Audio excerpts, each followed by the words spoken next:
وہ کہتا ہے میرے ہاتھ ٹوٹ گئے, کہاں ٹوٹے میرے ہاتھ, صحیح سلامت تو ہیں. پہلی آیت میں اللہ نے کہا کہ ٹوٹ گئے دونوں ہاتھ ابو لہب کے اور برباد ہو گیا وہ. تبت یدا ابی لہب وتب.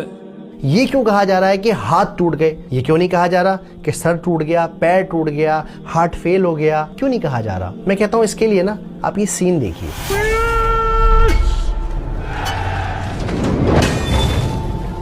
اس سین میں آپ نے نوٹس کیا ہوگا کہ کیسے ایک سپاہی نے, ایک فائٹر نے اپنے ہاتھ میں ایک تلوار لی ہوئی ہے اور دوسرے ہاتھ میں خود کو بچانے کے لیے اس کے پاس شیلڈ ہے, ایک ڈھال ہے.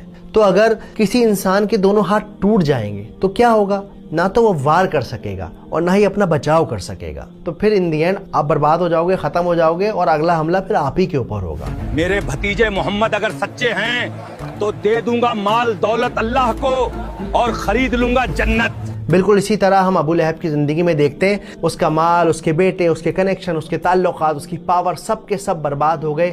کوئی بھی اس کے کام نہیں آیا. کئی دنوں تک اس کی لاش سڑک پر سڑتی رہی, لوگ پریشان ہوتے رہے, یہاں تک کہ اس کے اپنے لڑکوں نے بھی اسے چھونے سے, گھر میں رکھنے سے منع کر دیا.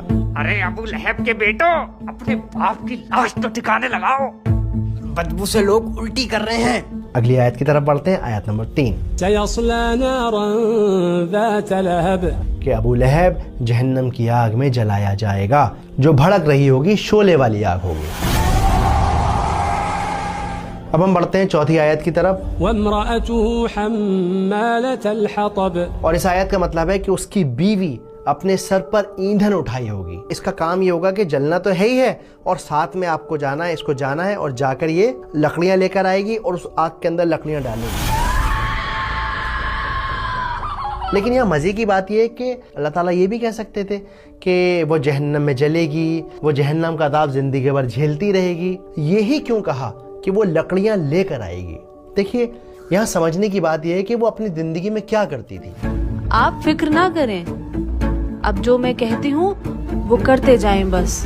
تو وہ اس دنیا میں اپنے ہسبینڈ کی نفرت کو فیول کرتی تھی, اس آگ کو بڑھانے میں اس کا ساتھ دیتی تھی. اسی وجہ سے اللہ سبحانہ و تعالیٰ نے آخرت میں اس کا عذاب یہ رکھا ہے کہ جاؤ, جا کے لکڑیاں اٹھا کے لے کے آؤ, ڈھو اپنے سر پہ اور اپنی آگ کو خود بھڑکاؤ.